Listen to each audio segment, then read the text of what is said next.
Hi, everybody. Welcome back to the Be There in 5 podcast. I'm Kate Kennedy, your host. Today, we have an interesting episode that I think fellow nostalgians will really appreciate. It's adjacent to a topic people ask me to deep dive quite a lot, surprisingly, that I probably never will because I don't like to pick apart a fandom because I get it. We all have our thing that allows us to escape, brings a little bit of magic to our lives, and I don't really care what it is as long as you're not hurting anybody. And what I'm referring to is that people often ask me to talk about Disney adults. And yeah, I just don't really have much to say. If you like Disney and you want to go to Disney, that's awesome.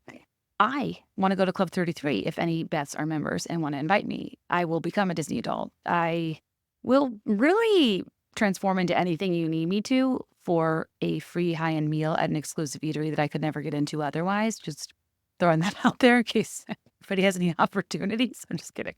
But there's so much talk in the zeitgeist about Disney adults. Well, we don't talk enough about our Disney Channel adults, and I do consider myself one of those. I find it really interesting that the Disney Channel was this whole universe that kind of is preserved in time. It's its own nostalgic bubble in that Disney doesn't really franchise or merch out the earliest days of Disney Channel and incorporate them into their bigger properties or their broader portfolio. I'm not into Mickey and the gang. I don't really care. I think that maybe I'll get more into it as Teddy gets a bit older. I would go to Disney World if I could go on a ride that was That's So Raven doing her psychic thing. It's the future I can see. I would go to a dinner and a show reenacting the infamous 4 words that are the most important 4 words in pop culture in the early 2000s to me, except for the 4 words we eventually found out that were supposed to end Gilmore Girls, even though Amy Sherman-Palladino didn't return for its final season, and then we learned it was, Mom, yeah, I'm pregnant. To me, the important 4 words prior to that were Sing to Me Paolo. So much so that I made sure I included them in my book. This movie, Lizzie McGuire movie, is so important. And today I have Ashley Spencer on, who wrote a book that came out this week called Disney High. She's a culture journalist and author who has interviewed everyone from Oscar winners, reality stars, and everyone in between for the New York Times, Washington Post, Vice, Vanity Fair, you name it. And Disney High is her debut nonfiction book. She has 2 think pieces that are pretty important. A Business Insider article, which is an oral history of Tom Holland's Umbrella, which is like one of the only times I've felt safe around a male on YouTube.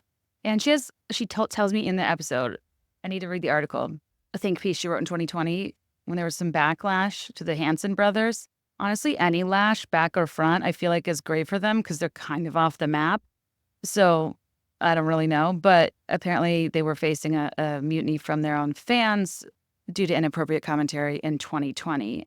I know that they sang when you live in a cookie cutter world, being different is a sin. And maybe they should have taken their own advice because when you're in a public health crisis or, a time of social injustice, having the contrarian point of view, to quote again, Hanson, is weird. I love that song. Sitting on the side, waiting for a sign, hoping that my luck will change. That was a banger. Okay. So just telling you a little bit about the author, but Disney High is such a good read. I know that I've talked about Disney Channel original movies before many times. Most recently this year as a rebuttal to the Kelsey brothers on their podcasts. I think Travis went hard for like Alley Cat Strike or something, which I just found generally shocking. I really love talking about DCOMs because they were, I think, really high quality, perfectly targeted to tweens, contained the tropes that just were interesting to me at the time and always had a small element of like PG romance. They were the right type of cheesy, like Hallmark for 13-year-olds. But it always had some like supernatural element, whether there was like a Phantom of the Megaplex, there was a warlock like in Halloween Town. There was, in another life, you were a bubble, an alien, and now you've come to Earth and you're afraid of the wind, like in Stepsister from Planet Weird. There was always something about a kid who would turn 13 or maybe 16 and then something unusual would happen to them. And whether they grew gills or became a witch, when I turned 13 and not a goddamn thing happened, whoa, was I disappointed. But the good news was by the time I was 13, that was what, the year 2000, I had 2 years under my belt of the Disney Channel. In my regular person home and not the FU intercom system trampoline pool money families that had the Disney Channel subscription prior to that up until 1998. A Disney Channel subscription prior to 1998 was the zenith of childhood, watched on a Zenith television. I just was so jealous of people that had access. And then when they made it publicly available and started with their original programming, their like little segments like Movie Surfers and Imagineers, of course, the iconic interstitials where the stars would draw the ears with their wand and a perfect shape that is just so wildly unrealistic for the rest of us trying to draw mouse ears from memory and make them symmetrical. One of my favorite things ever was like they would use their ad spots to randomly promote artists, and I would applaud them for, except I think it may have been a curse because it was like almost always artists that like kind of went nowhere. But I've looked them all up since, and most seem to be doing well. We have Samantha Mumba, Irish pop sensation, I've got to tell you. Crystal, Supergirl, Crystal with a K. We have Hoku, which Another Dumb Blonde and the Burritos song were tough lyrically, but Ashley does remind me in this interview about Perfect Day from Legally Blonde, so she had her moment in the sun. I was free when we met. You were eating a burrito with the girl, some brunette at El Tarasco's, which reminds me, some brunette. Behind me, I have Lizzie McGuire and her doppelganger, one Isabella from the Lizzie McGuire movie. We focus a lot on Lizzie and Hilary in this interview because I actually think that Hilary Duff isn't given credit for like the sensation she was. She was Miley Cyrus level. She was Mary-Kate Ashley level. Like Hilary Duff as Lizzie McGuire brought the network insanely high ratings. The Lizzie McGuire movie is a near perfect, made from TV to theater film. And she went through a hell of a time and a lot of harassment from the paparazzi in like the worst time to be a woman in media. But also, I don't know, like, hey, now this is what dreams are made of. It's like on the one hand, it kind of is one of those cheesy songs like they used to force American Idol winners to sing that like represented, grasping the moment for what it was and dreams coming true, a la A Moment Like This, Kelly Clarkson. It's not only a fantastic song and a really brilliant premise that made the villain, the guy, Paolo, and also leaves us with one hell of a cliffhanger, Gordo. Not going to spoil it for you, obviously. It's only been out for almost 30 years. How long has it been out? I think it came out in like 2003 or something, which might have made me a little too old to be as obsessed with it as I am. Maybe it's 2001. I'm not really sure. The Lizzie McGuire movie sits in the middle of a Venn diagram, sits in the center of a Venn diagram that I feel very strongly about in terms of TV and movie tropes. Identical strangers and evil twin brunette. Now, what's interesting about the Lizzie McGuire movie relative to other famous evil twin brunettes, of course, up until that point, I was most familiar with Bianca from Mariah Carey's music video, Wario from Super Mario Brothers. I think later, Avril Lavigne would go on to have an evil brunette twin and girlfriend. And I mean, I guess I don't know if this is the original. Maybe I Dream of Jeannie's the original evil brunette twin. But Ariel, when Ursula in The Little Mermaid turns into Vanessa, Ariel's evil brunette twin, I feel like it was the mermaid that launched 1,000 trophy ships of just continuing this for eternity. Kind of like how The Parent Trap launched so many identical stranger stories, like It Takes Two. And kind of like how I thought in this world there was someone somewhere who looked exactly like me, who I'd bump into on vacation, on a class trip, in the woods, running away from camp, who the hell knows? And we'd be able to play tricks on our teachers and on our parents. And maybe we were even separated at birth, which that would have been really confusing for my parents to have done that. But it just was like kind of a dream of mine to have an identical stranger out there. And the tough part is, as an adult, you realize that's less charming. And the second somebody starts to say, you look just like blank, you're like, oh, don't tell me. Because you don't want to see, I don't know. Is it like your most annoying friend? Is it some famous person that I don't really think I look like at all? And now I'm going to be wildly self-conscious of my appearance. Not that we're not all beautiful, but you know how it goes. And yeah, I just wanted to say I think the Lizzie McGuire movie is like the perfect film adaptation of a television show. But we talk about that later. The book touches on so many different things it's an in-depth look at the rise and fall of the Disney Channel, focusing on its golden age from the late 1990s through the early 2010s. And it's kind of a behind-the-scenes exploration of the channel and like how they shifted to original programming that was tailored for tweens, the like kind of segments and things they would try to do to make it cool. Do you remember Zoog Disney? Zoog Disney makes me LOL. Zoog Disney, I think they really thought was going to be their juggernaut. It was, I believe it was just a cartoon computer screen that would pop on the screen during the shows, and kind of like the Watch What Happens Live polls. And I'm like, who is out there is doing a Watch What Happens Live poll? Love you, Watch What Happens Live. Please have me on as bartender sometime. I'm your number one fan, never change. But, I'm not always like dropping everything now to take a poll about if I think the work Tamara has done is tasteful or whatever they're asking about. But Zoog Disney was always trying to get us like go on the World Wide Web or something. I don't really remember what it did. I think that they were worried early on that kids were going to start to go online, and that's eventually what happened and ultimately led to the Disney Channel's demise, was the fragmentation across screens, across platforms. But early on, they were really innovative in not having traditional ads or subscription fees and using the ad space to advertise their own properties. I kind of forgot about all that until I read it, and it was really interesting in Disney High to kind of read the business behind the Disney Channel, because it makes a ton of sense. And while we talk a lot about like the early days, the DCOMs, everything from So Weird to basically High School Musical 2. After that, I kind of aged out. I'm not as familiar with Hannah Montana, Sweet Life of Zack and Cody, Wizards of Waverly Place, etc. Did I see the Hannah Montana movie? Yes. Do I still know how to do the hoedown throwdown? I have a pulse, don't I? Of course. Pop it, lock it, polka dot it. I'm still a fan from afar of these popular things. I just didn't really watch the shows. But then, in the 2010s, Disney kind of lost its grip on the youth market, and they struggled to compete with YouTube. What we're left with is this really interesting legacy, I think, of shows, of stars, of movies that, whereas now would be Marvel-versed out, would be franchised out, would have a sequel, would be trilogies. Like, something that works is absolutely exhausted. And the only time the Disney Channel really did that was Halloween Town. I know I don't need to tell you that Calabar's Revenge just did not live up to the hype, but I do think that, I don't know why I'm obsessed with Calabar's Revenge. It even gets into the Shia LaBeouf of it all with Even Stevens, Christy Carlson Romano. Oh, I don't know if we talked about Cadet Kelly. Remember their like dance-off handshake thing? Ugh, amazing. I don't know. More so, I'm nostalgic about Nickelodeon to a degree. Like I liked Snick and I liked all that. And like Roundhouse and Clarissa Explains It All, Sabrina the Teenage Witch, like I was on board. But something about Disney Channel original programming holds a special place in my heart. I feel like it was a shared experience for many of us that launched careers of major pop culture fixtures that we still love and follow today. It sparked endless trends.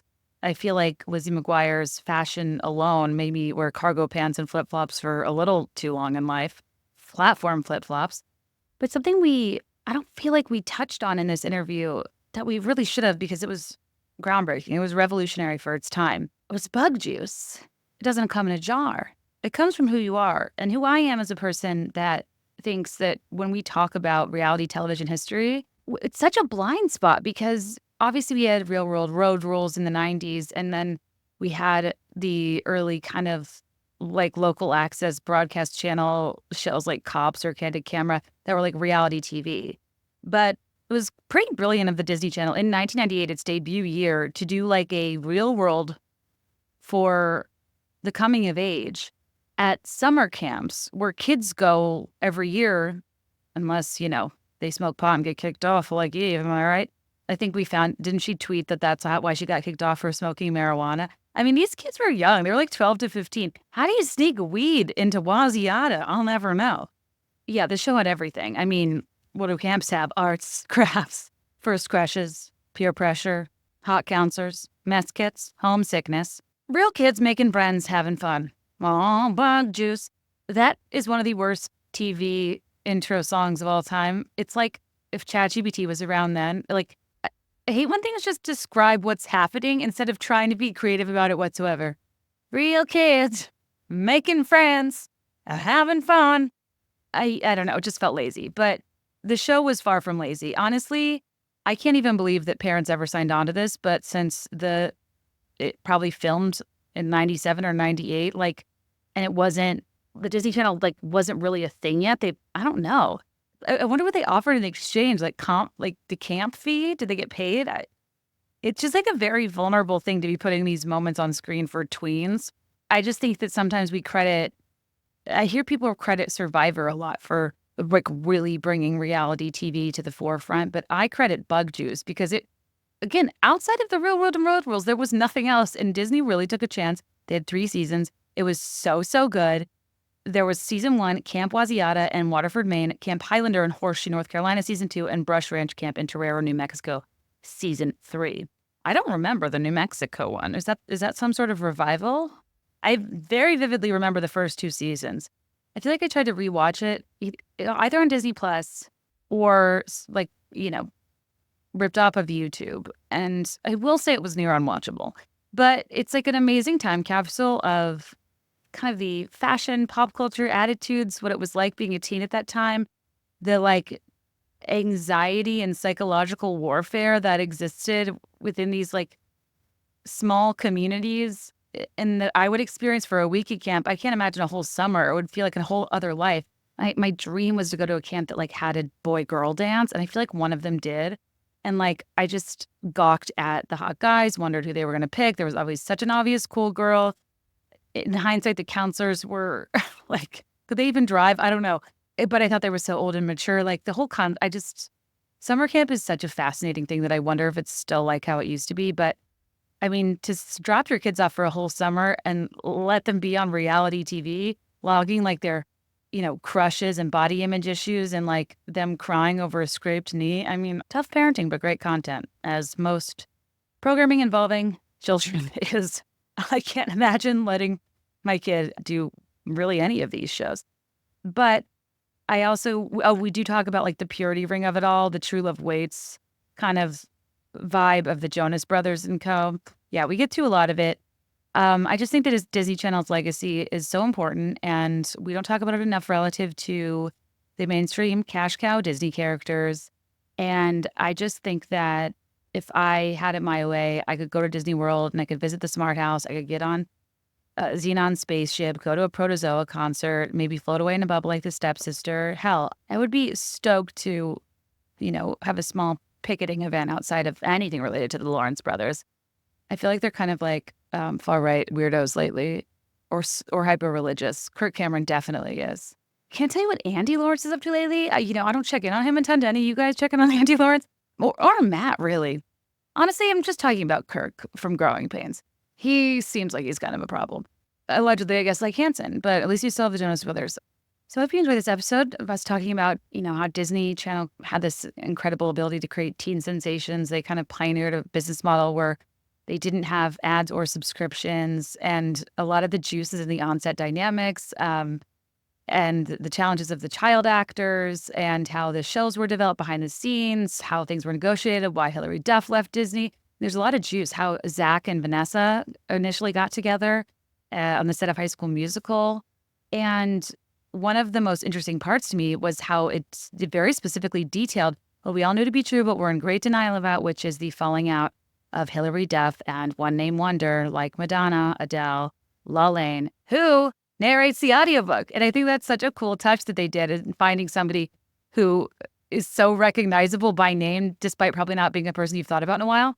And I listened to LaLaine narrate a lot of it, and it was so good and such a throwback. And yeah, very juicy falling out between her and Hilary Duff. So make sure you read Disney High by Ashley Spencer. Enjoy this convo while we talk about some Disney Channel lore.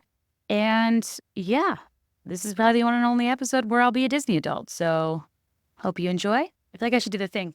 You're watching Be There in 5 on YouTube. I actually just think I maybe did an immaculate Mickey year. Wow, what clickbait this is to get you to subscribe on YouTube. Can't miss. Yeah, that was flawless. Anyway, you guys, have a great week. I'm going to thank our sponsors, and then we'll get into the episode. Bye. A wise woman once said, "You'll get the best of both worlds," and that woman was not Hannah Montana. It's Kate Kennedy in reference to Cook Unity. Cook Unity provides you incredible chef-curated and created meals at a fraction of the cost. When I tell you this is like the best fully cooked meal you can get delivered to you that you just microwave like in 5 minutes or less, I really mean this. My husband and I found Cook Unity and reached out to them to do ads because we think that more people need to know about it. When I had a kid, I really wanted to reduce the mental load and decision fatigue of making dinner, of meal planning. And we were like, how does one get a private chef if they can't afford one? Could you do a chef share? Could you get them to drop off meals at your home? And this is what it's basically like. Cook Unity has this network of talented chefs who create these incredible dishes and they deliver them right to your door, all at a fraction of the cost and time you're spending. And when I'm talking talented chefs, I don't mean just like your average talent. I mean Food Network alums, James Beard Award winners, the chefs you see on TV and five-star kitchens. That's who's making these Cook Unity meals. And you can filter by chef, by protein, by dietary needs, whatever you need, and select from over 350 meals. The other thing is when I order delivery or get takeout, like I'll tend to order chicken tenders or something, But this way I'm picking out interesting meals. The chefs really focus on balancing nutrition with flavor. And think of opening your fridge and be just 5 minutes away from a miso glazed salmon with bok choy and jasmine rice or a truffle mushroom risotto. Greg and I had the coziest meal the other night. I just to be able to microwave a casual braised short rib with a creamy polenta. I was like, this is so good. If more people need to know about this. I also love their barbecue with like esquite street corn. Oh my gosh, I have dreams about it. And it's actually affordable, starting at just $11 a meal. Cheaper than ordering takeout every night. If you want to take a load off and let Cook Unity handle dinner, affordable food crafted by award-winning chefs delivered to your door. Go to cookunity.com/BeThereIn5 or enter code BeThereIn5 before checkout for 50% off your first week. That's 50% off your first week by using code BeThereIn5 or go to cookunity.com/BeThereIn5. I say we go for it and make Miley Cyrus references in both of our ads because, her song Malibu, what a great song. Sometimes I like to picture myself in Malibu, the waves crashing, the sun shining. If I could bottle up that beachy, breezy, sunny goodness and put it in a bottle, hence why I said bottle up, it would be Osea's Undaria Algae Body Wash. Truly, everything from Osea is like Malibu in a bottle. Sometimes I feel a little stuck here in the Midwest, not as portable as I once was. And I just had to get in a bath, get in the shower. Maybe I'm doing everything shower, close my eyes. And when I put on the Undaria Algae Body Wash by Osea, followed by the Undaria Algae Body Oil, I've talked to you so much about that. It's TikTok viral for being so amazing. It's like a tropical paradise has come to me. And something I don't say enough is Osea, created in Malibu. It's a mother, daughter, and women-founded and led business that has been making clean, clinically tested, seaweed-infused skincare for over 28 years. This isn't like a new, trendy millennial startup. This is a business that has a legacy with a mission of clean skin and body care products that have scents that are uplifting, that are delicious. It's like basically the scent of summer all year round. An Undaria Algae Body Wash infuses your shower with the healing power of the sea, formulated with nourishing, nutrient-rich Undaria seaweed, glycerin, and an oil blend to provide a gentler, plant-based cleansing experience and an all-natural scent that won't give you a headache, which is huge for me. It's pH-balanced, hydrating formula that doesn't strip skin, which is important. If you're not a woman in STEM, you may not always be thinking about the pH. It's like kind of a one-stop shop full system of like a perfect everything shower. I've used their body scrub. I've used the body wash.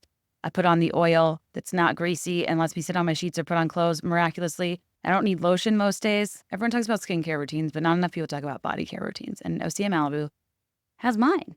Upgrade your shower with clean vegan face and body care from Osea. Get 10% off your first order site-wide with code BeThereIn5 at OseaMalibu.com. You'll get free samples with every order and free shipping on orders over $60. Head to OSEAMalibu.com and use code BeThereIn5 for 10% off. Welcome to the podcast, Ashley Spencer. Thank you. Oh my gosh, I have been devouring this book. I took off the jacket because I was reading it at the pool and I felt like I was doing something so secret. And I didn't want anyone asking me questions because it's not out yet. But it looks so contraband and sleek with just a black jacket on. Doesn't it? Yeah. It's like a bag from the liquor store. It comes out on September 24th, right? Yes. Oh my gosh. So it's called Disney High, and it's the Untold Story, right? Which I kind of like that framing because it's not like you're trying to do some expose, but you're telling a lot of details and context that I wouldn't have known. It kind of was a breath of fresh. I mean, there's plenty of controversy and shocking and interesting moments. But compared to a lot of what we've heard about Nickelodeon, I have to say, by and large, I was pretty impressed by how Disney handled a lot of these things. Is that fair to say? I think so. It's really interesting because I think probably most of what you're referring to is the Quiet on Set documentary that came out coming off earlier of that this year, yeah. and which I think really shocked a lot of people and kind of exposed various things and put together allegations that have been building against people and court cases that involved that network. I guess going back when I first started working on this book, it will have been almost exactly 4 years to the day since I first pitched it. So this has been a long process of researching and reporting and writing this book. And going into it, I never had an agenda per se. A lot of sources, when I would reach out to them, they would ask, so what's your angle here? Mm-hmm. And, I was always very open and honest, but my angle was kind of no angle. I really just wanted to look back on this time, find out what it was like to be part of this quote unquote Disney machine that pretty much touched an entire generation of viewers and people around the world, and talk to as many people as possible that were a part of that system at the time, find out what they went through, and then kind of piece all that together in a cultural context.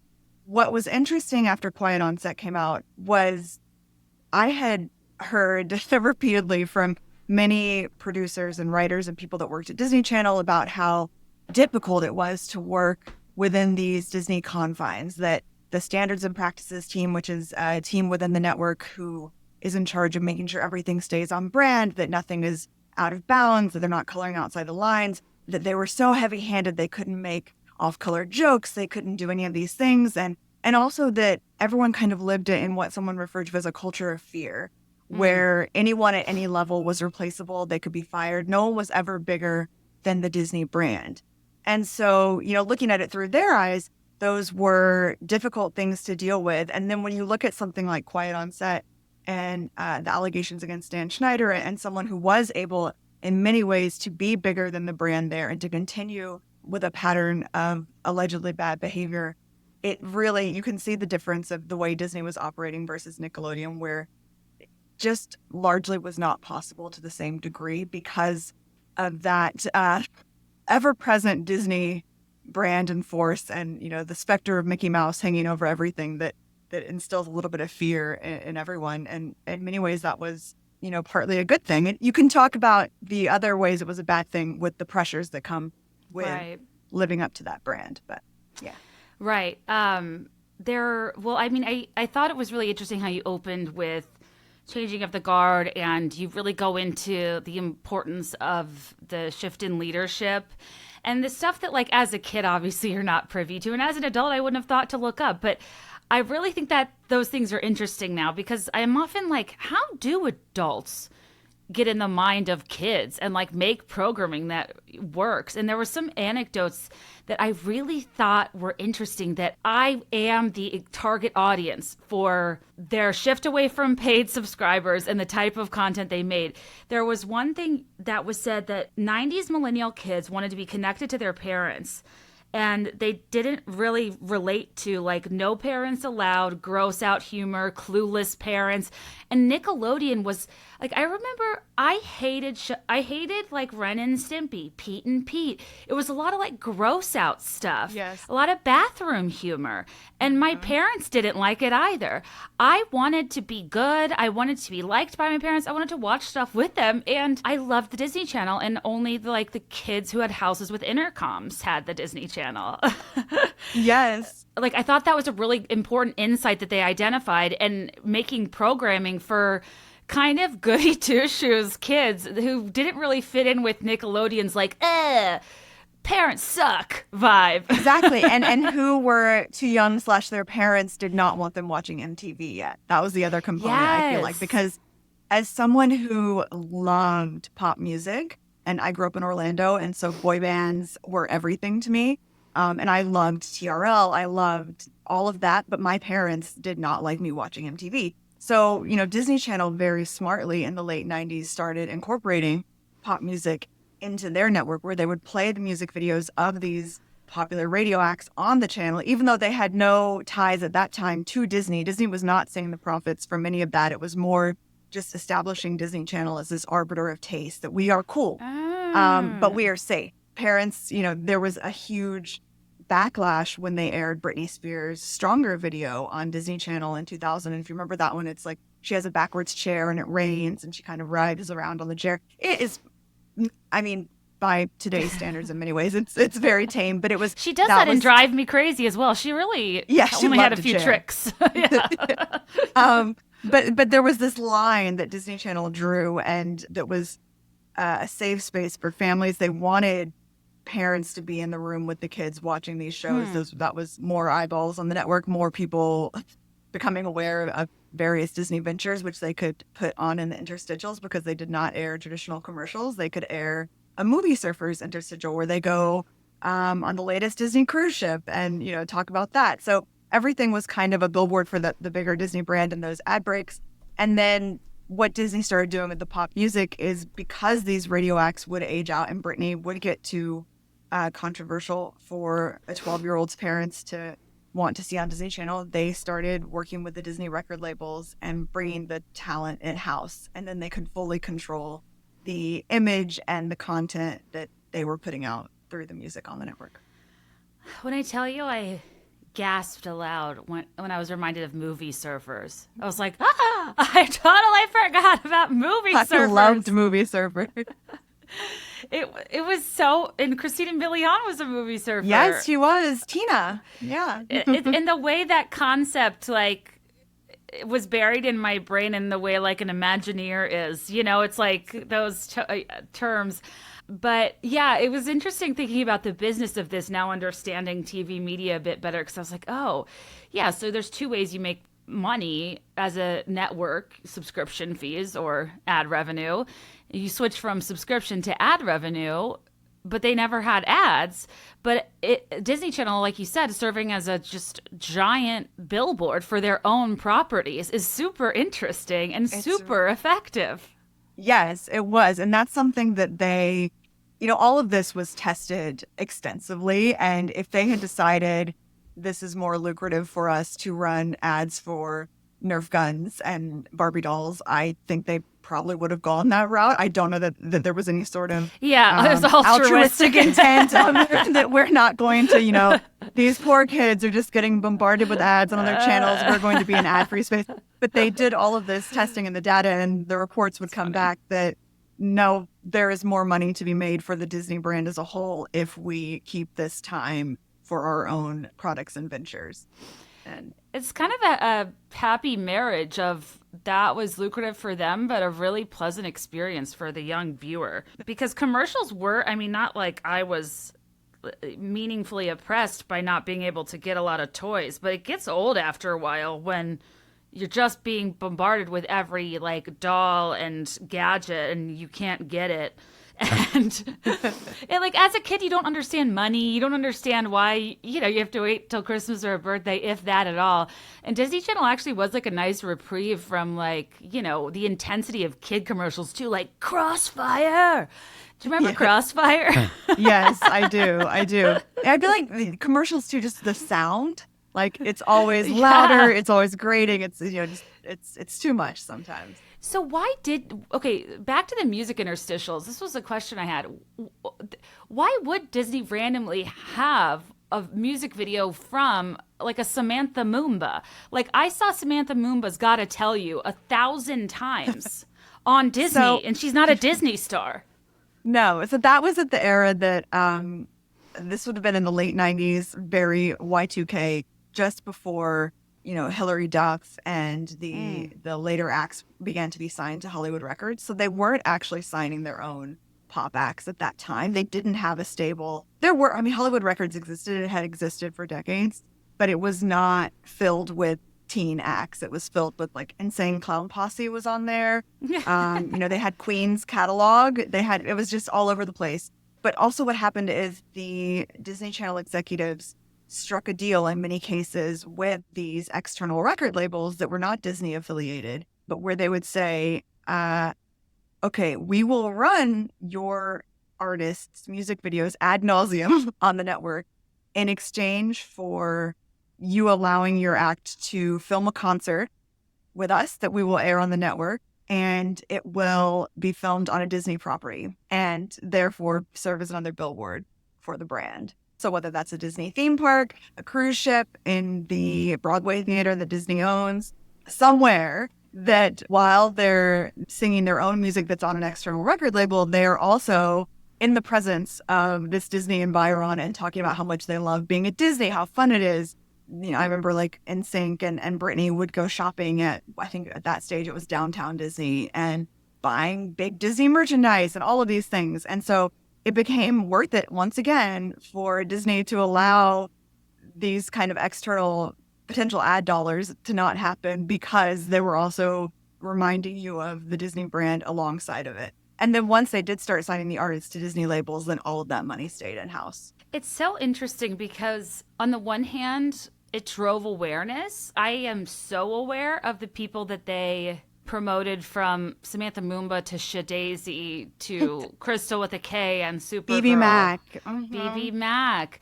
But it's always interesting to a demographic with no buying power and no actual power what they can do for you, because unless you become like a heartthrob sensation or a Hilary Duff, or there are largely people that never really took off. Yes, that is true. But I do think, so from an advertising perspective and a marketing perspective, the tween demographic is actually a demographic with buying power. That's when you start really having increased influence over the household decisions. Your mom might take into account, you know, what you like more than just, this is what I say is best. And at that age, you very often have an allowance, maybe that you're saving up for to buy the next CD. That demographic is very lucrative to advertisers. And they are willing, they have passions. Like, you go all in for someone when you're 12 years old, you ride or die for that artist. And if there's albums and merchandise and concert tickets available, you're likely to want all of it. You know, there's no limit to your passion. That's so true. I guess it's the perfect age for parents willing to appease their tween with merch. It's the limited to age. I guess in our era, it was the mall age. It was everything. Now I wonder what's the most effective medium that artists get out there to people this age. I mean, I guess TikTok, if people are on there, which is a little alarming. I think it's TikTok. Yeah. I have so many screenshots. I'm like, this is such a not effective way. I dog-eared 5,000 pages, or I took photos of an entire page. I'm like, Kate, which part? Because there's so much of it I really loved and wanted to talk to you about.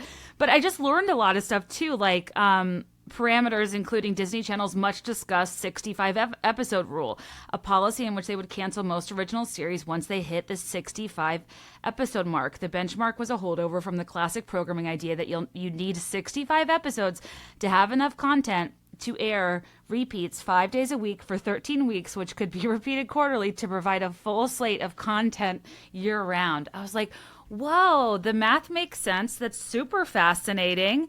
And on the one hand, it's so mundane and businessy, because I think people imagine the 65 episode rule, and it's this, you know, huge Disney master plan where we're terrible people that we just want to cut this all off and not let anyone keep seeing these characters beyond that and have any fun. And it's just really this boring business decision that had been happening for decades. They weren't the first ones to do that. Yeah, I mean, it's a syndication move. It makes a ton of sense. But I thought it was interesting that they are so married to that, even in that with their success stories. Like Lizzie McGuire ended when it was at an all-time high even. Yes. Lizzie really, I feel like that's the one that pushed them to change, even though they didn't change it with Lizzie. And the reason why it didn't change with Lizzie is because Hilary Duff's star power had gotten so big at that point, they couldn't retain her with the budget of what a Disney Channel series could offer and keep her happy there. She was so big. But that really made them start seeing the value in, we've got these stars, we've got the talent here, let's find ways to extend these series and also have them appear in Disney Channel original movies and cross-promote them everywhere we can. I wrote down a sentence saying this sentence gave me butterflies. It said, after that, the Disney Channel in concert floodgates of Spears, Bewitched, Five, Jessica Simpson, BB Mac, 98 Degrees, and Hoku I was just like, it was like one after the next. I was like, Bewitched 5, When the Lights Go Out. I opened my first podcast episode ever, like Be There in 5 with When the Lights Go Out. And I just feel like we don't talk about Hoku enough. The Disney Channel pushed Hoku on us so I loved hard. The Disney Channel, but also Legally Blonde. When she had a song on Legally Blonde soundtrack, that Perfect was Day. Yes. You're right. She did hit the mainstream. I just keep thinking about the burrito song. Like the lyrics are, I was free when we met. You were eating a burrito with the girl, some brunette at El Tarasco's. Then you smiled like you knew that someday we'd be together. And together we were for a while. I'm like, I like a straightforward song. Screw all this Easter egging Taylor Swift. Just tell us like specific. it is. Yeah. No, I loved Hoku. But 5, yeah. Do you remember Smart House, the Disney Channel original movie? Yeah, Slam Dunk the Funk. Yes, and so they had the cameo in that, and it was all just kind of like ingraining it in you that these are celebrities and musicians that should be on your radar, and you need to buy their album.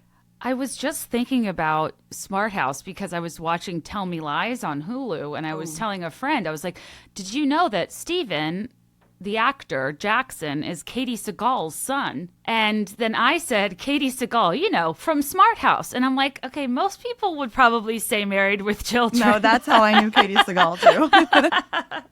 Yes. And LeVar Burton directed that movie, which is such a fun fact. Really? Mm-hmm. I mean, it's one of their best. It is. It's great. It was so ahead of its time. It was really prescient in what it was predicting and the horrors of technology in our homes. Literally, when Alexa came around, I was like, has anybody seen Smart House? Like, this is what it is. This isn't brand new information to millennials. Okay, growing up, were you like a Disney fan? My Disney Channel era is like late 90s through Lizzie McGuire. I hung on probably longer than I should have, but I mean, Lizzie was just beyond. She was so cool. Miranda, I loved their clothes. I wanted to be them. But DCOMs, that meant it was really the era. Johnny Tsunami, I was obsessed with, especially being someone who is not athletic at all and has no desire to actually ever snowboard or surf or do anything. But I just thought that was the epitome of cool. Kirsten Storms, I loved her. I wanted to be her. She's a fellow Orlando girl. I thought she was just so aspirational. So I loved Xenon because of that as well. I also loved like some of the deeper cuts that didn't really get as much attention, like Motocross and Phantom of the Megaplex. The Halloween ones were always good. Halloween Town obviously was a big one. And then I was freshman in college when High School Musical came out, but I was upset. I was completely obsessed. I loved it so much. We must be literally the same age because I too was a freshman in college and I had to like watch it under the radar. I like watched choreography specials and I remember being like, if anybody comes in and I'm like, we're all in this together. Yes. No, I mean, I was lucky. I found my people. So my roommates, by the time High School Musical 2 came out, we were all in and we like had viewing parties and we would watch and we were very cool. Clearly this was I'm so a great jealous. college experience. And then I was studying abroad when High School Musical 3 came out, and I studied abroad in Berlin, but we were on a weekend trip in Ireland, on the west coast of Ireland, and found a tiny movie theater that played High School Musical 3 when it came out. We went to the theaters to see it. You found a theater? Yes, it was that tells you the impact of Disney Channel and High School Musical.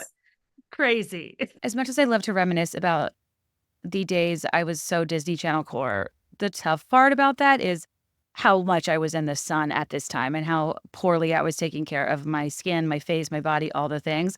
And I'm trying to make up for lost time in my adulthood. And this is where Ritual Hyacera comes in.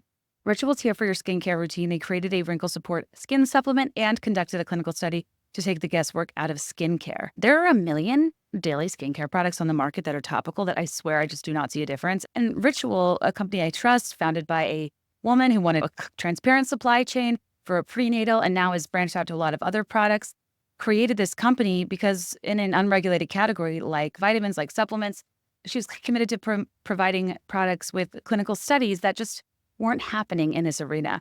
Because hyaluronic acid naturally occurs in our skin, but decreases gradually as we age.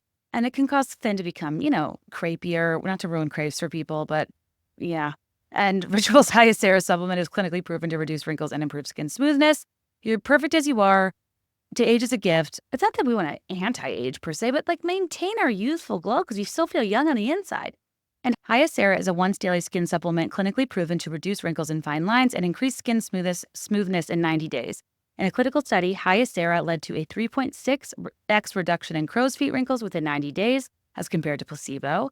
And Hyacera led to a 2.9x increase in skin smoothness within 90 days as compared to placebo. And I'm kind of over like so many harsh products on my face, and this is just skincare from within that makes me feel good about it because it's rigorously tested and validated. And Ritual is a certified B Corp with supplements that are vegan, gluten-free, and made traceable. Start Hyacera to help minimize wrinkles without compromising on clean science. Hyacera from Ritual is a clinically proven skin supplement you can actually trust. Get 25% off your first month for a limited time at ritual.com/BeThereIn5. Start Ritual or add Hyacera to your subscription today.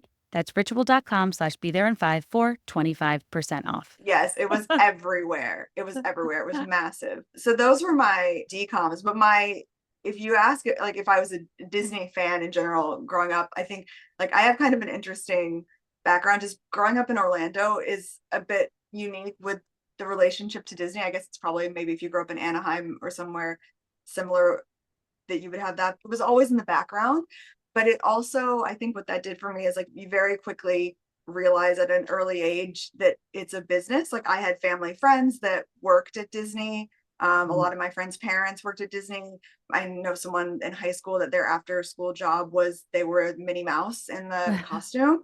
It loses, I guess, to a degree that some of the magic that other kids might have coming to it, but you kind of realize what all goes into it and the people that are making all of this happen.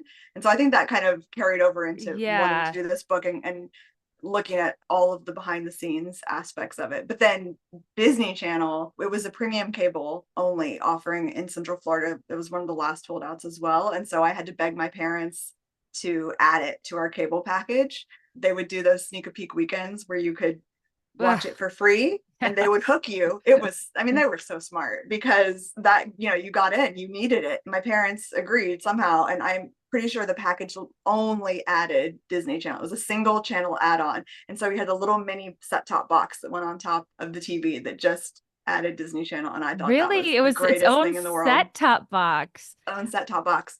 Yeah. I would love to know how much of an add-on that was. When I revisited our first video and saw that Mary Kate and Ashley's Fun Club was like checker money order of, I don't know, it was like $17. I was like, my mom acted like this was, I mean, $250. And yeah, I'm pretty sure I never got to be in the fan club because it was just, that was a bridge too far. We couldn't do that for Mary Kate and Ashley. But and I very well could be misremembering that it was only Disney Channel. It may have been. I mean, they often put these in packages with ESPN or other add-ons. But as I said, I was not sporty, so I was not watching ESPN. I don't know if it was there as well. In my mind, it was only Disney Channel that came to our house and changed my life. It's so interesting because I don't have a ton of I don't want to say I don't have nostalgia for, because I do to a degree. I didn't carry over a ton of affinity for Disney characters, princesses, the parks. Like, I'm not a Disney adult in terms of like the classics, but if there was like a theme park dedicated to the Disney Channel, the way I'd be all over that. It's an interesting part of their catalog that doesn't have like the lifespan of its other characters or beyond it merch. does not get the respect it deserves. No. They really clawed their way. It's so strange to talk about an element of Disney being an underdog because Disney is not an underdog in the grand scheme of things.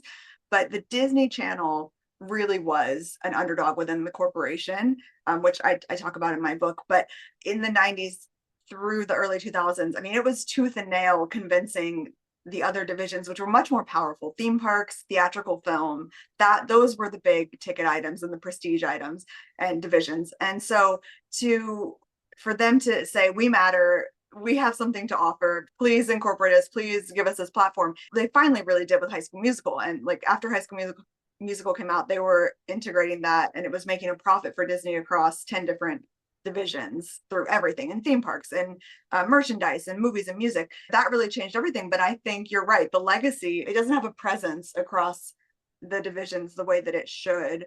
I would love to go on Xenon's ship. Like they should just have a couple things. I mean, I think the smartest thing to do, and I told someone else this, and I don't think they agreed, but I don't know if you were very familiar with the parks and the rides, but at Hollywood Studios in Orlando, they have Rock and Roller Coaster, Yeah, yeah. which, yeah.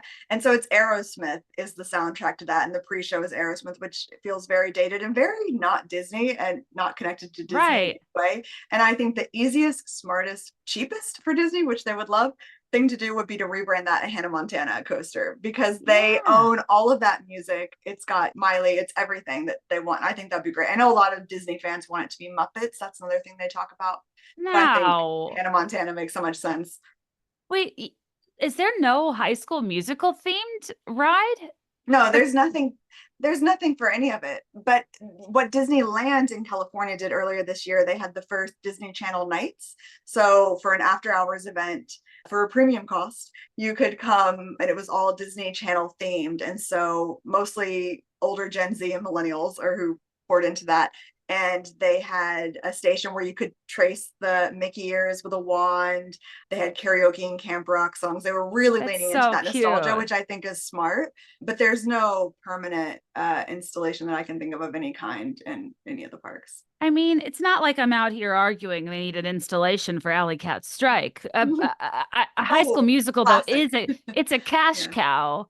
Yes. Ugh, that frustrates me to no end because I mean we need to get to High School Musical, but first in like chronological order of the book, I do feel like we need to talk about the Lizzie McGuire of it all because I Yes. too was very into that show.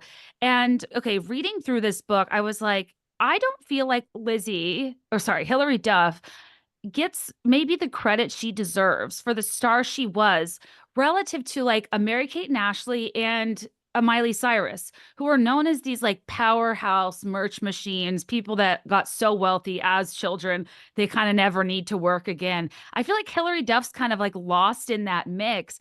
And hearing about her mom's negotiations, like that was some scoop for me. Yeah, I mean, her mom was really, a fighter for Hillary and for making sure she got what Susan, her mom, felt that she deserved, that she wasn't being, taken advantage of. Kids cable at the time, and I think probably still, is not a very desirable paycheck in the grand scheme of things. Mary Mm, Kate and Ashley for It Takes Two or something like that, at theatrical movies, it's a much, much bigger deal that you're getting paid out for. Kids cable, I mean, in the under $10,000 an episode range, these kids were almost always making, which is still good money. I mean, especially as a child, like that's a right, extreme amount of money. It's a great amount of money for most people in the world to ever have. But considering what Disney was able to profit in return right. off of that, it's At the a expense small of your piece of the pie. childhood. I mean, Yeah. So yeah, her mom really played a huge role in her career and guiding that. so when Hilary Duff kind of rolled off Disney, they were at a crossroads where they were going, and correct me if I'm wrong, they were about to sign on. I'm so crushed this never happened for a Lizzie McGuire feature film too. Disney wasn't happy with Hilary Duff's mom because they found out she was shopping another Cinderella story with studios. And she pretty firmly wanted 5 million for the Lizzie sequel, but they were only offering 4. And then they kind of just like called it quits. They both called each other's bluff and like walk away. Sequel never happened. Yes, She severed that's ties with Disney. in a nutshell, that's pretty much what happened. Disney drew a line, and there it's again, I think it's that they don't want anyone feeling like they're bigger than the brand. And if that's the way that they were going to play, they at the same time, I think Susan, Hillary's mom, started doing interviews. She was speaking about the behind the scenes of it all to the press, which also riled some at Disney. Yeah. So there was just some tension there, and they essentially decided we don't need Hillary. I don't know if they would ever admit it, but that was probably a mistake. As a fan, that is one of the best TV to film adaptations I've ever seen in my life. Yeah. It was such a good movie. Speaking of a roller coaster, they could have an Isabella side and a Lizzie side, and we just sing "This Is What Dreams Are Made Of" Dueling our own dragons. rockin' Yeah. yes roller coaster. I love anecdotes like the iconic igloo dress from the RuPaul, Yes. segment. The costume designer got from a Canadian Tire Yeah, store. which is like their auto shop chain place, I Yeah. guess, and it, like a literal inflatable igloo. And now, once you know that and you look at it again, it's wild because it literally, I never noticed that it is just the plastic kid-size igloo over from the waist down. And then like the Yeah. cutout in front that looks like a high-low hemline is just the whole, like the opening of an igloo that you would I know. I'm walk like, through. oh, it's a yard ornament. Yes, it's exactly, it's yeah, an inflatable. And then the top, he cut the fashion designer cut a couple of those, and a costume designer, and put them together and made that. It's wild. It's so good. And oh gosh, okay, guys, the thing I meant to say at the top, which is so interesting and so cool, and I want to hear how this happened. I half read it and half listened to it, and the audiobook is narrated by none other than singular name a la Madonna Adele, LaLaine. Yes. I still can't believe it. I get chills, Is honestly, thinking about Miranda it. from Lizzie McGuire. Hearing Miranda herself or LaLaine herself read it with such a neutral tone, the drama of her and Hilary Duff was really interesting and must have been kind of heartbreaking for her because Hilary went on to have this big career and LaLaine didn't. And their controversy or their like interpersonal issues got her ultimately not got her kicked off, but made her walk away from the show, made her not in the Christmas special or movie. And I'm not totally sure what Elaine did with her career in life, and maybe she's better off. But when you were writing this, you did not know that that would ultimately happen, right? No, no. Lelaine being involved in the audiobook.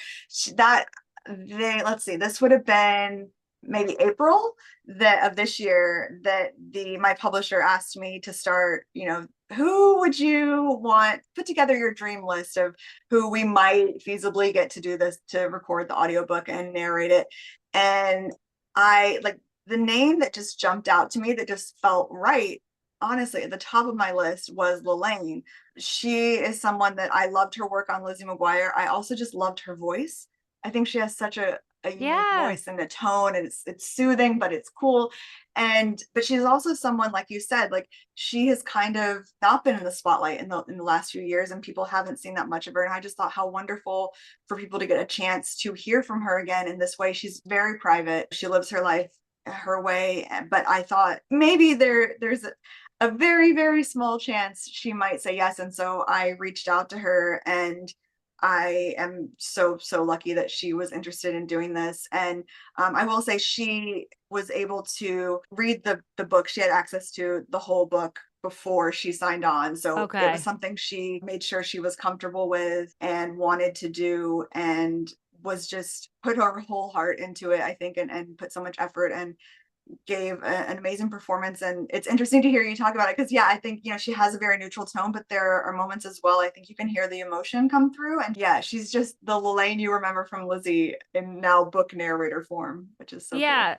Well, it's interesting because it's neutral, but like it's almost like I can hear her trying to be neutral, if that makes sense. And I think of myself trying to read that and that it would be difficult. And I was really impressed that she did. And I would imagine it brought up a lot. And yeah, I was just curious if you're like, hey, girl, yeah, but I did write about you. So if you want to read this first, so that's good to know. And I mean, it kind of speaks to your credit writing about it with accuracy because she kind of has to sanction it to read it out loud. And that's kind of hard as a reporter to accurately describe in detail, kind of like lore about a fight at a certain time based on other people's impressions of it. No? That's the challenge with the book as a whole, or writing about any history as a whole, is that you're dealing with people's memories from, at this point, 15, 20, 25 years ago. And obviously recollections may vary, so I talk to as many people as possible to try and find those commonalities, and where there were divergent viewpoints, I made sure to put those in. She's a trooper to speak to all of that through narration. Yeah, I can't say enough good things about her. And I just think it speaks to just that decision kind of speaks to the quality of the book in terms of like you really get it. Like she's like the perfect deep cut. This book is so well researched and it's just so fascinating as like an entity, an empire, the rise and fall, but like it's also a book for fans. especially of like the Lizzie McGuire era, are going to see that she narrates it and they're going to be like, I'm in.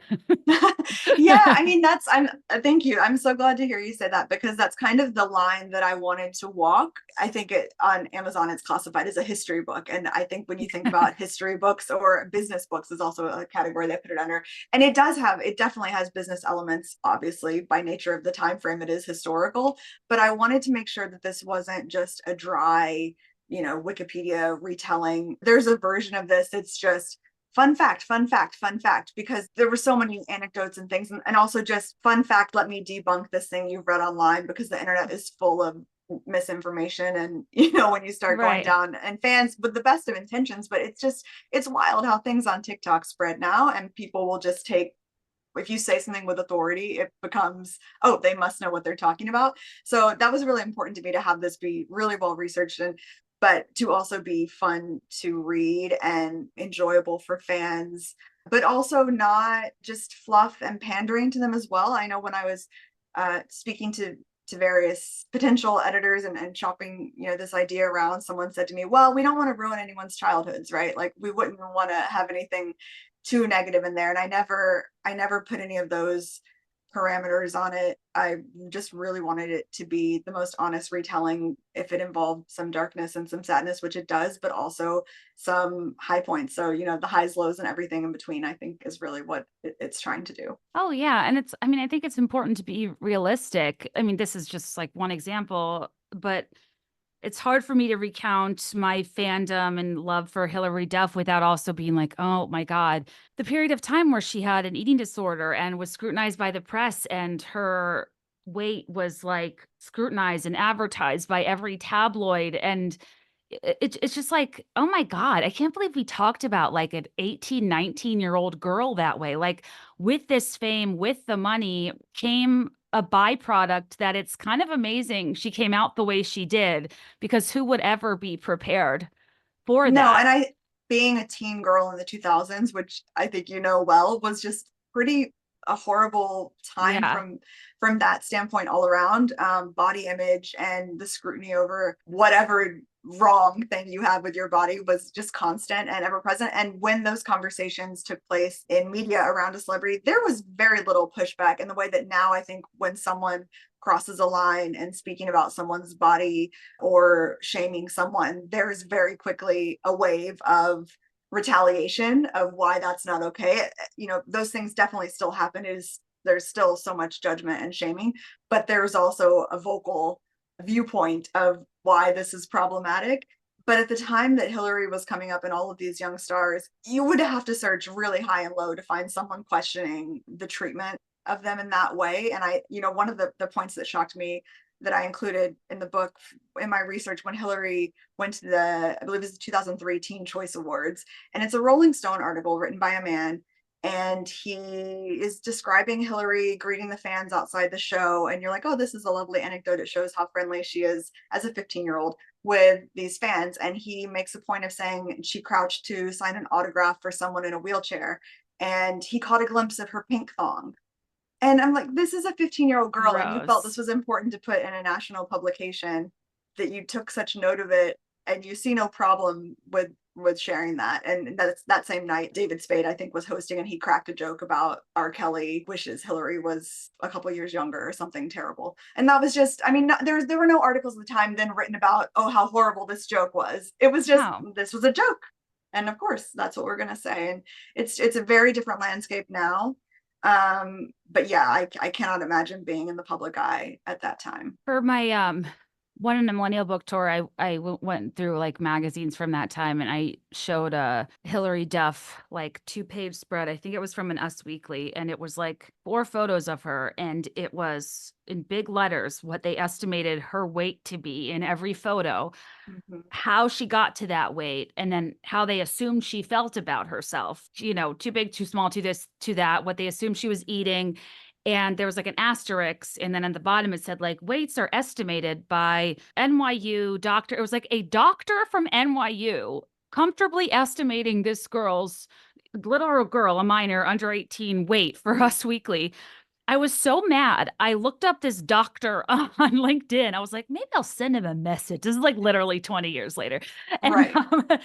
And he's the doctor who live on air did Trump's COVID test. No, I was what a like, career. once Wha- once Going scum, always from, scum. yeah, wow. Yeah, and that wasn't an unusual thing. The tabloids loved that was an annual or semi-annual offering they would have of Uh-huh. estimating people's weights and showing them at their heaviest and their lowest, and just this spectacle for public consumption. And So it's sick. terrible.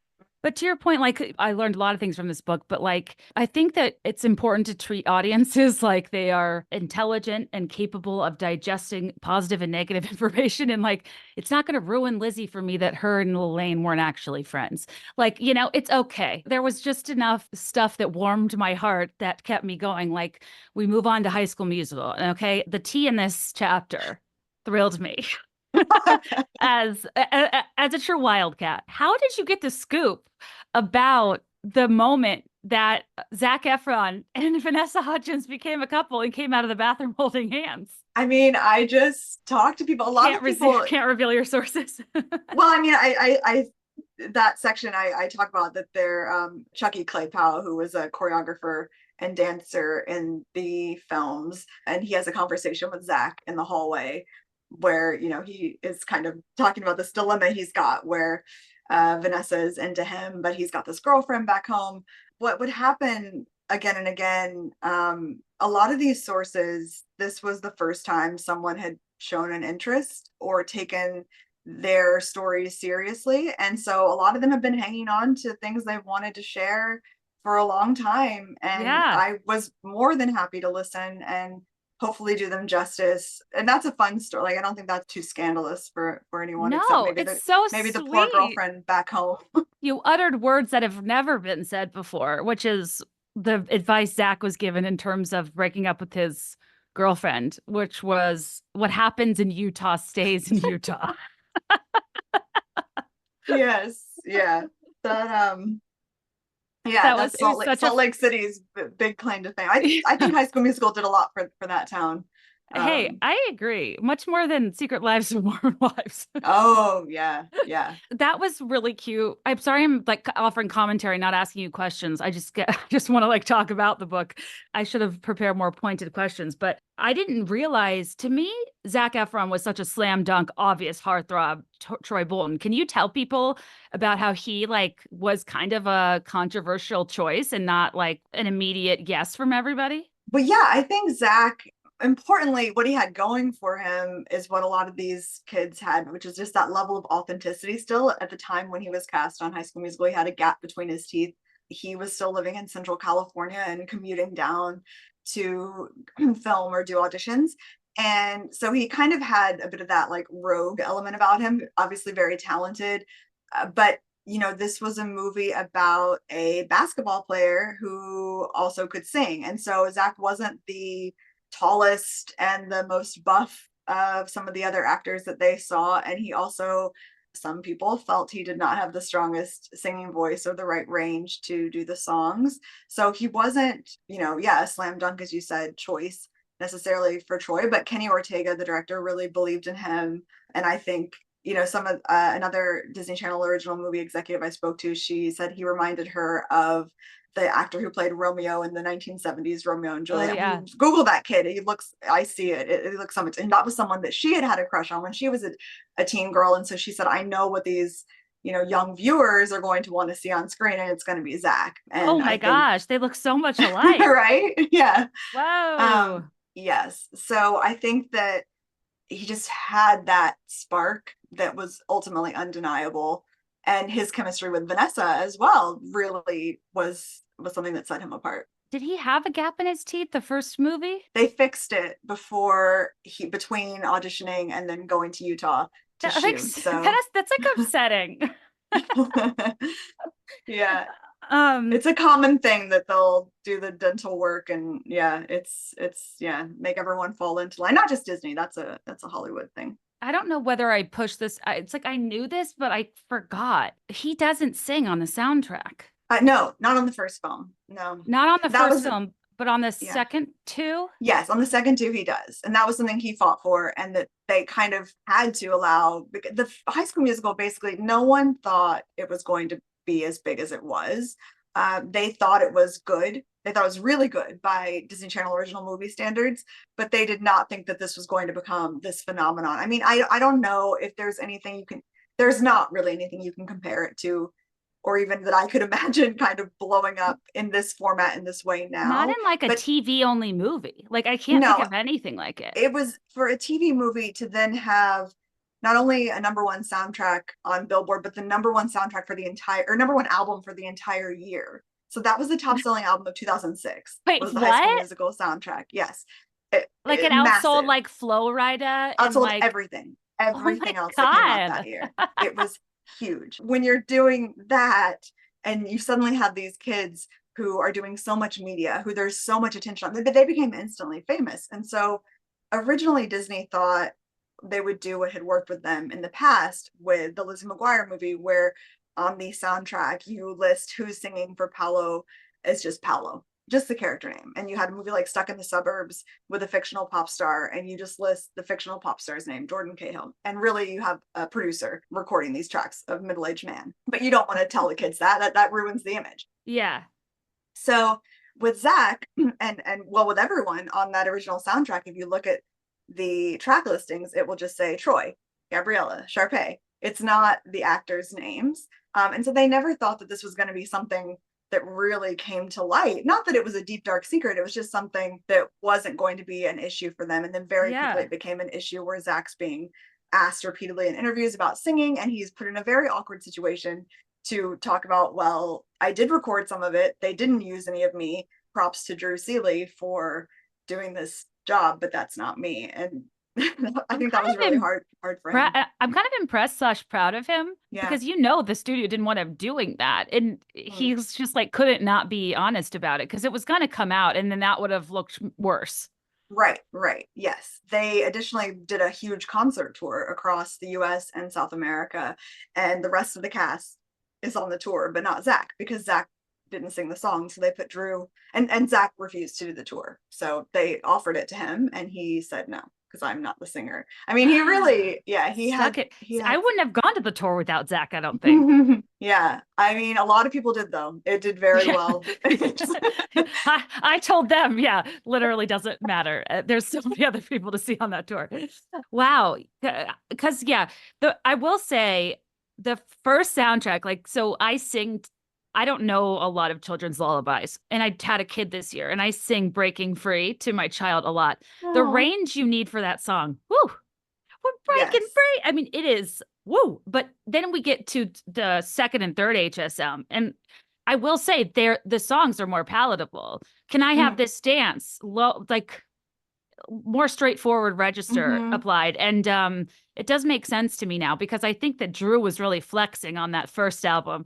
And then the Zach songs are a little more approachable. Drew is super talented. I mean, I do think the argument that Zach couldn't have done it does not really hold up, especially when you look at, no knock at all on Hilary Duff, but they were very willing to work with her and to, as someone said, use modern technology and find ways to, I mean, everyone, almost all of these, a young singer is not usually extremely polished unless you're, Charlotte Church or someone like that who was just, even Miley had to hone in on her vocals. And so I think they didn't want to spend the time and the resources that it might have required to get whatever type of performance they were hoping from that movie, but from Zach. But I'm really glad that he sang on the second, third, because there is, especially I think the viewers had such a connection to him as a character, and then to have it not be his voice, it is, once you know his voice, you're like, oh, that's obviously not him singing in the first one. And I also really enjoyed the Martha anecdote from that chapter. Casey Stroh. Yeah, because she was like a dance teacher in Utah, and she brought a bunch of her students and she tried out as well. And it sounds like her and Kenny Ortega had like a really nice moment where he like applauded her for being different. He hired her. She became kind of like a beloved character that was in every single part of the franchise. And I don't know, I thought that was like a really nice story. Did you interview Martha herself? Yes, Casey. She sorry. You're so attached to this movie. They are only the character names. So I love it. I was like, Martha. Yes, I did interview Martha herself. Casey Stroh is her name, and she is lovely. And I think that's, again, when you talk about that era for young girls, she had basically given up on her dream of ever acting or singing and or dancing. Really, she'd become a teacher, and she said, "I'll take my students because at least this is a good opportunity for them, and I'll audition alongside them." But there's no chance. I mean, it kind of broke my heart when she talked about the only people she had to look up to in terms of seeing her body type reflected on screen were like Kathy Najimy and Kathy Bates, who are Mm. women decades her senior, that she really just thought she didn't stand a chance. And I mean, not that Disney should be super applauded for, okay, we made this one role for someone with a above size 6 body type, but it was, I mean, at the time, like that just wasn't happening that often. And she was incorporated not just, I think, as a small speaking and singing role in the movie, but that they made her the head cheerleader by the third I film, which I think know. that was something, again, you just did not see that unless it was in a, some sort of terrible comedic joke type way. And so I love that, and I love that she really got her moment in the spotlight. It's funny because when you were introducing her, you were going into her kind of interview. The delivery of LaLaine in the audiobook is like Martha Cox was a person passionate about hip hop who liked to pop and lock and jam and break. And it's just like, oh my God. It just was like a really funny delivery I of an love that iconic. line. That's Yeah. one of the best lines in the whole movie. Yeah, it was just like a um, really, I loved it. I was like, oh my God, that is the line that made Martha, I feel like, or like yes, launched her into the stratosphere. yes. Oh my goodness. So HSM kind of marks like a BCAD for me. Like when we talk about like DCOMs, I kind of joke that like I'm always looking for delineations between older millennials and younger millennials. And one thing I'll say is like if I tell you to think of a boy band that had three brothers in it, do you think of Hanson or do you think of the Jonas Brothers? If you think of Hanson, you're an older My millennial. very Jonas first Brothers. concert ever was Hanson. Really? Oh Hmm. my God. I had that VHS Tulsa, Tokyo in the middle of nowhere. Oh, I was obsessed. I I wore was that thing out. It was battered. yes. Do you know they have a brewery and they sell beer called Hops? Yes. Yeah. They've been in a Yeah. lot of controversy. I think they were like anti-vaxxers or COVID deniers or something, but Yeah, I wrote a big article on that for Vice, interviewing oh, fans about. Yeah, that was, yeah, and a few listeners, years ago. please read legitimate No, journalism. no. Whereas I'm like, I don't know, anti-vax or something like but I knew I was like, I shouldn't vocally support them. I think they've been embroiled in some stuff lately. But I was such a big fan. I like the Joe Bros too, but Yes. I kind of wasn't as into the Sweet Life, Jonas Brothers, Wizards of Waverly. Like I was just getting too old.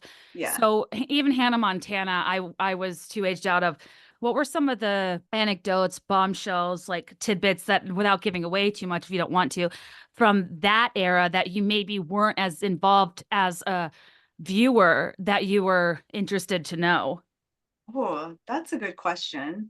I mean, there's so much. So the book, I'm trying to think like physically the book. I think that High School Musical, or maybe just before, maybe Sweet Life is actually like the midpoint in the book. But I think that you're right. I think the separation really happens the High School Musical Hannah Montana, because those two were so big that even if you were on the older side, that you knew who Miley Cyrus was. Oh, we could also talk about That's So Raven because we didn't talk Oh, about that fitting in the mix because I feel like that is important too. mm, Was that in sure. between Hilary Duff and High School Musical? Yes, yes. So that was the next show after Lizzie McGuire. That was their first multi-camera sitcom. So a sitcom where there's a live audience and a laugh track and lots more physical comedy than what you had before with Even Stevens and Lizzie McGuire. So yeah, Raven was the first. I mean, Raven really shifted things for the network. And when you think about what a Disney Channel show looks like and sounds like and feels like, it really all started with That's So Raven, because that's the formula that they've kind of repeated again and again now for decades.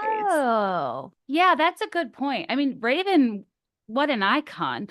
And I feel like that show felt like I was watching one of the shows my parents watched, but I wasn't allowed to, but with kid content. So Mm, I never really thought about how it was like a kid sitcom, but it really was. it really was. Yeah. And I think, part of that feel came from, at that time, the people they were hiring to work behind the scenes on these shows, almost all of them came from network sitcoms. And so this is an era where reality TV is starting to take off with Who Wants to Be, and game shows, Who Wants to Be a Millionaire, Survivor, all of these very cheap to produce shows that don't require stable of writers. So all of those writers that are out of work move across and accept roles at Disney Channel. So you've got people that worked on Mad About You and Married with Children and Friends and all of these huge sitcoms that came before. And so they're suddenly doing kids TV and not dumbing it down, but finding ways to make it appropriate for kids. And so I think to keep themselves entertained and fulfilled, they're Right. finding ways to make it somewhat punchy and exciting for them. Was were the Did That's So Raven have a black showrunner? It did not have a black showrunner, which is interesting. There was some tumult behind the scenes of That's So Raven, which is discussed in the book, where the showrunners switch over in the middle of the first season. And it was a pair of white showrunners named Mark Warren and Dennis Rensler who came in. They had been at Full House a few years prior, but they were very concerned about making sure that there was more representation in the writers' room and on the crew. So they did begin hiring more and more Black writers to write on That's So Raven. And one of them, Michael Carrington, who spoke to me for the book, he said, like, by the middle of That's So Raven, that writers' room had more Black writers than he'd ever had on any other show ever. So I think that's the testament, and obviously not ideal and not maybe to the standards that we would hold shows to today, but they were making moves and finding ways to be more inclusive at that time. Yeah, it really is interesting when you look back at certain shows and you're like, as a white kid in Central Virginia, I think about how I learned about other communities I wasn't a part of. It's like, okay, there's representation in what you see on screen, but then there's also who's doing the storytelling that perhaps matters even more than who you're seeing on screen. And the big network shows with predominantly Black casts so often have white showrunners telling Black stories. And I just find it so odd. And I was thinking about the Disney Channel. I was like, I actually learned a lot on Disney from That's So Raven, from the Proud Family. And honest to God, I didn't learn anything about the apartheid other than the color of friendship. Color Friendship. When you talk about DCOMs, that was another one. So that movie had a Black director. Proud Family had Black creators and showrunners. So like there were very important Black creatives working behind the scenes on those projects. Raven was an interesting case because originally Raven was cast in the friend role. And so it was originally a white actress was going to be the lead of that show. And it wasn't called That's So Raven, obviously. It was called Absolutely Psychic. But when they recast Raven, they didn't restaff everyone around her to make sure that the people telling these stories would be more familiar with it. So that was something that slowly transitioned later on that show. What'd you just say? Psychic? Awesomely? Absolutely Psychic. Oh yeah, that's not as. No, they were trying to play. Do you know the British show Absolutely Fabulous? No. It was like a two women buddy comedy. It's very popular overseas. I think that they were trying to play off of that, and it was going to be these two girlfriends, but one is psychic. Oh, interesting. I haven't heard of it, but I feel like That's So Raven to this day. It's like an adjective I use. I'm like Raven. Like all my friends use it. I don't know. Also, there was like a deep cut in the very early in the book of So Weird, and that girl So Weird. Fee, and yeah, I remember my parents being like, "Whoa, Molly Phillips," and like telling me all about her and her rough life. Yes, that's how I learned who that person was, and like heard of the mamas and the papas and all of it. Like I wasn't aware of any of that. So Weird, and I kind of fought to include So Weird and some of those shows from what I call the experimental era in the book, just because I think they were so impactful and I loved them so much. But you can also see kind of these elements they're playing with, as different as that show is from the shows that came later. I mean, it's so visually different. It's very dark. It is supernatural, spooky. It deals with death a lot, and Fee's dad has died, and she is coping with this and grappling with, is there an afterlife? What happened? Like huge questions that I think kids, deal with, but not something that you expect to see on Disney Channel, and why it was its ultimate demise, is because people didn't want to see that kind of content on Disney, according to focus groups. But that show, what you can also see is the beginnings of the music is involved, and Molly is a rock star and she's on tour, and every episode had music. Sadly, they never put out a soundtrack. I would have loved a So Weird soundtrack, I but yeah. know. And Henry Winkler was an executive producer on that show, and he spoke to me for the book, which blew my mind and was another one of those, like, I can't believe that this is happening. He was so lovely and just so You passionate. spoke to the Fonz? Oh yes, yeah. He not only did I speak to him, he called me directly. I answered the phone and he was like, in that voice, Ashley, it's Henry. It was, Oh, I melted. Like, I I was just so would thrilled. And I absolutely think that die. just speaks to, he's so proud of the work that he did on that show, and he's so proud of that contribution. He loves the supernatural world. He Oh, loves aliens and all of that stuff. And so he was just thrilled to speak to that legacy. I love and think it's so charming and important when mega celebrities are really proud of their smaller projects, their kid projects, their direct to VHS stuff. Like they're kind of more niche things like that. I don't know. I think that's important to not be like too big or too proud for that stuff. And for Henry Winkler to give you time and to be passionate about So Weird is like the coolest thing I ever. thought it was the coolest thing. I agree. And I think something that I learned early on, and that you don't really necessarily go into it expecting, as a journalist, when I'm writing an article, it's almost always what we call like pegged to something. So someone has a movie coming out and they want to promote the movie, so they'll talk to you. Or they have, this TV show, you can give them a date. Yes, this will run this week and it'll be good for you because it's going to come out at the same time as your project. With this book, I did not have a release date the whole time I was reporting. I had a publishing deal. I knew it was going to come out, but I couldn't say to someone, yes, this will be out in a year and this is when you can read it. And so there's really no benefit per se for someone to say, from a publicity standpoint, to talk to you. So for someone like Henry Winkler to just say, I don't care when this is seen or how, but I love this show so much, I want to speak about it. I think he's the greatest. I loved it so That's much. so cool. I love that. I also just open to a flagged page, and I don't know why I thought this was so interesting. Maybe it's the market researcher in me, but this is like at the very beginning of the book. During one focus group session in Chicago, the team asked children to compare Nickelodeon and the Disney Channel to foods. The results: Nickelodeon was pizza, the Disney Channel was broccoli. That to Yes. that tells you everything you need to know about like the changes that need to be made. Wow, that was such a strong metaphor.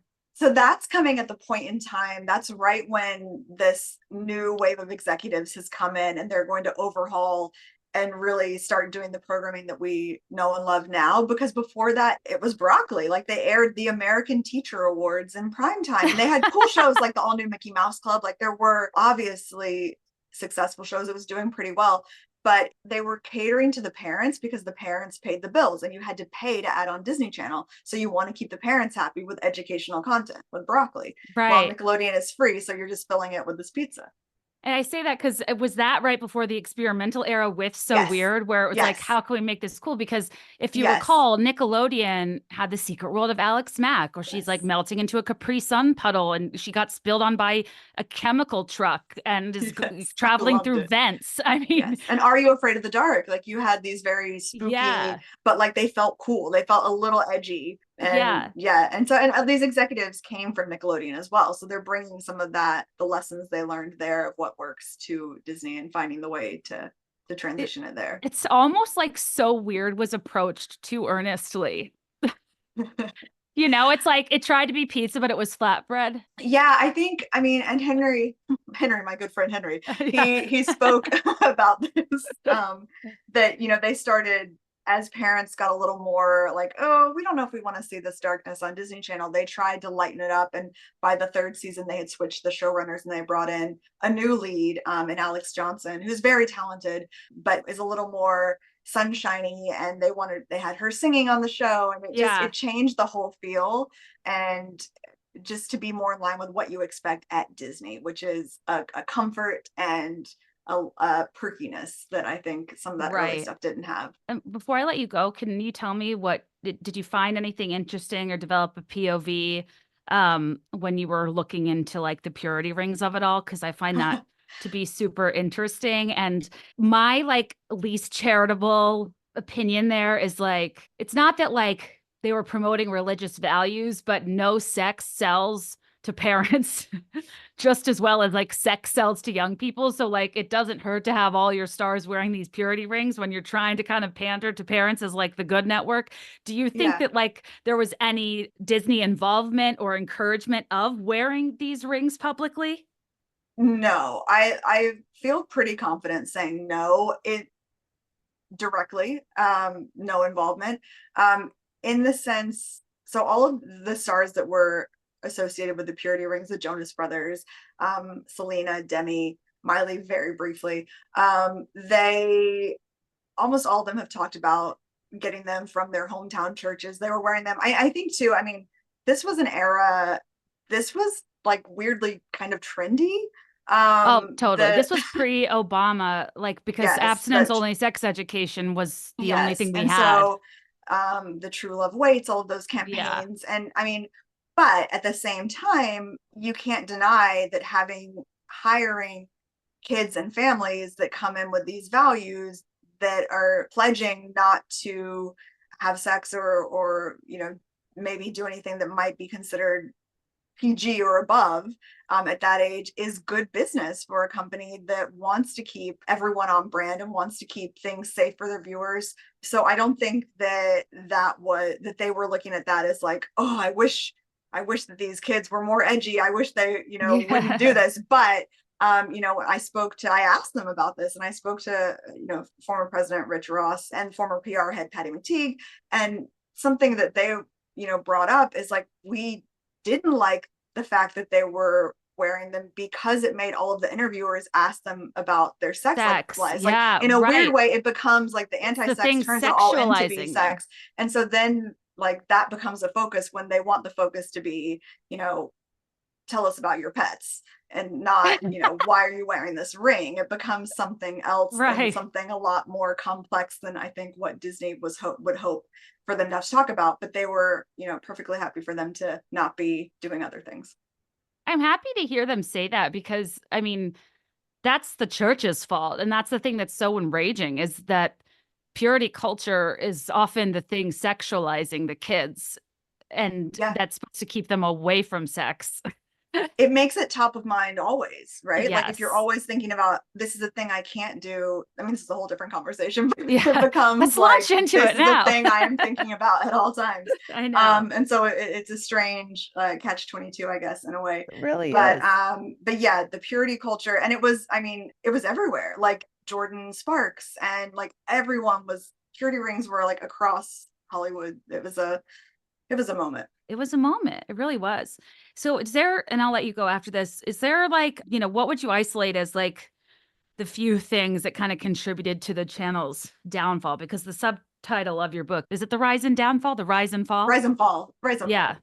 Yeah, I think, a large part of it is beyond Disney Channel's control. It is a shifting media landscape that really was starting to happen I end the book in 2010 after Demi Lovato.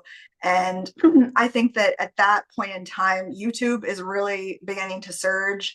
The way that kids are consuming content is no longer linear. It's not, we have two kids cable options, Disney Channel and Nickelodeon, and we're competing for eyeballs between those. It's we can watch videos anywhere, anytime.